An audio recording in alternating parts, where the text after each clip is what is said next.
Hey everyone, today I'll be doing a first impression review of the Maybelline SuperStay Full Coverage Foundation, along with announcing the winner of our giveaway.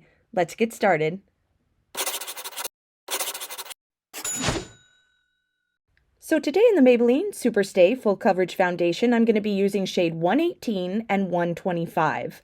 And here's a shot of them. 118, the top swatch is freshly applied, and the bottom is dry. And then shade 125 over here, we have it freshly applied and dry. And the reason why the wet swatches look so wonky is because this dries so quickly that I was trying to make sure that I took the picture as fast as possible so that you could get a true depiction of what it looks like when it's freshly applied. The official dry time was under 3 minutes until it was dry to the touch. So I've mixed the two shades together. And honestly, neither shade is the right one for me. They're both a little bit too yellow, but after experimenting with it just a little bit, I decided that my best bet was probably just to mix them together and try to get as close to my complexion shade as possible.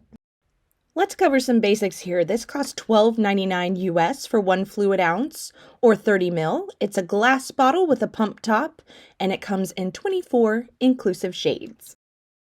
As you can see, this is very matte, it's very full coverage.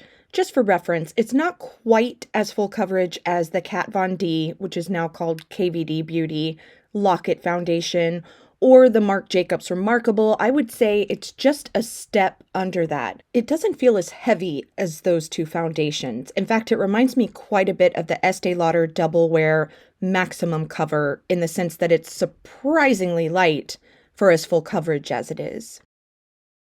And of course, you get a really good example here looking at it half on, half off at how much coverage it has. I was a little surprised though to see I had a tiny bit of redness peeking through on my cheek, so I decided to just go in with a light second layer to see what happens when you try to build it up. And it built up really beautifully. I was actually surprised at how nice this was looking on my normal to slightly dry skin, but we'll see how it lasts throughout the day.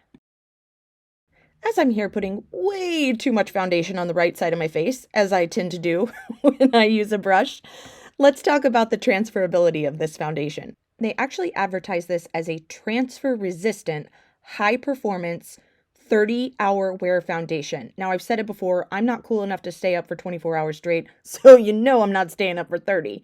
So I can't tell you if it lasts quite that long, but let's take a look at the transfer test here. So here we are on the right with a bit of white t-shirt.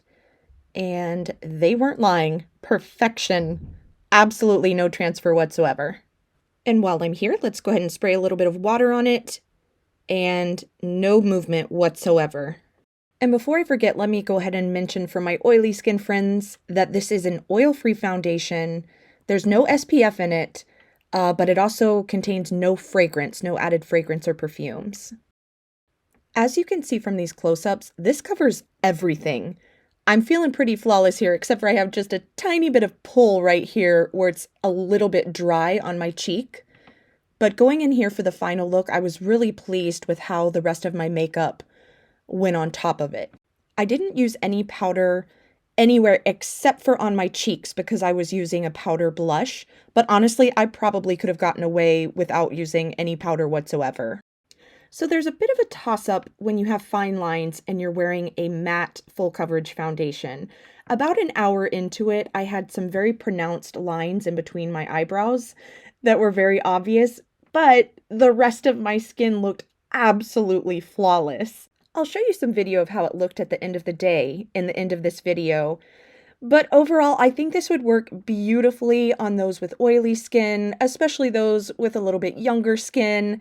If you do have slightly lined and textured skin like I do, I would say just go in with a lighter hand. Maybe don't go under the eyes with this, and definitely make sure your skin is well hydrated before applying. So let's take a look at some comparison swatches now. In Indoor Light, we have the Maybelline SuperStay Full Coverage shade 118, the Maybelline SuperStay Full Coverage shade 125, then we have the L'Oreal True Match Super Blendable shade C3 in Creamy Natural, and the Misha M BB Cream in shade 21.